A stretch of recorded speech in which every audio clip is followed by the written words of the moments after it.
Hello, this is Divine Quisenberry, and I decided to write my essay based on Module 6A discussion, which is about the businessman and the farmer. So in this example, a businessman buys up the largest local pond, which supplies water to the residents and the farmers of a small remote town. He then raises the prices by 15 times, which he knows is way too expensive for the residents and farmers to pay. He knows that the land will soon depopulate, and he then proceeds to buy up the land around him for his own enterprise. In this presentation, I will supply John Locke's and John Stuart Mill's thoughts on this example.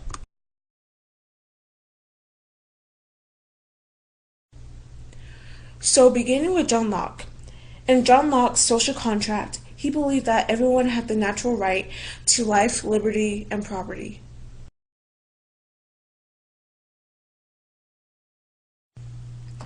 Property is pretty much disagreed on to be a natural right, because in the state of nature, property is unowned.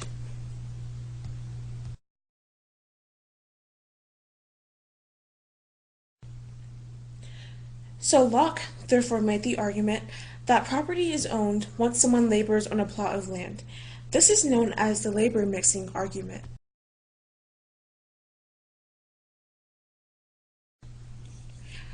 He also argued that when someone labors on a plot of land, it also adds value to that land, which entitles that person to keep it.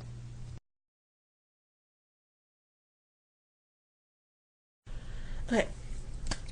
Furthermore, Locke describes two types of people: industrious, a person who adds value to land, and quarrelsome, a person that complains about industrious property.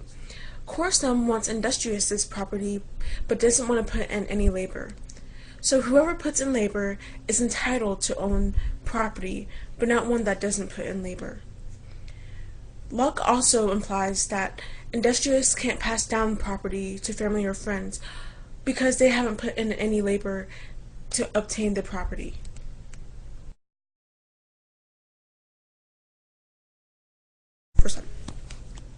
So what would Locke say about this situation? Well, first, he would say that the businessman is violating the right to life. When the businessman raises the water prices by 15 times, it is making the water less accessible to the residents and farmers. And because water is a necessity for life, Locke would argue that the businessman is violating the right to life.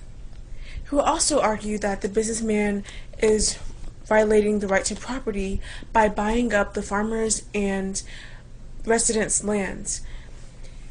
So therefore, Locke would say that the businessman's actions were immoral.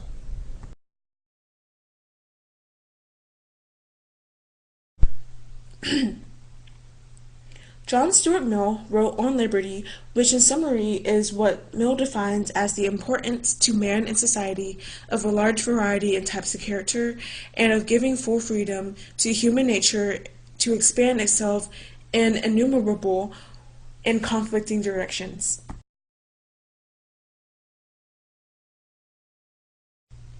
But Mill felt like people shouldn't do as they please without restriction. So Mill describes two types of action: self-regarding action and other-regarding action.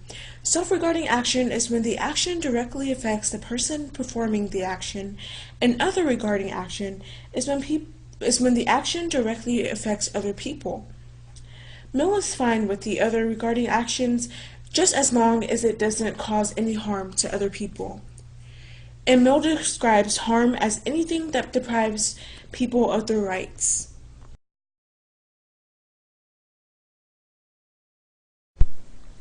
So Mill believed that there should be protection against harm, but he didn't believe that economic competition was considered harm. Therefore, there was no need for protection against economic competition. He believed this because he favored capitalism and encouraged economic growth.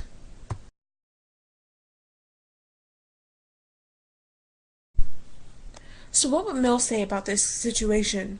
Well, first, he favored capitalism, and he also encouraged economic competition, so he probably wouldn't think the businessman's actions was immoral.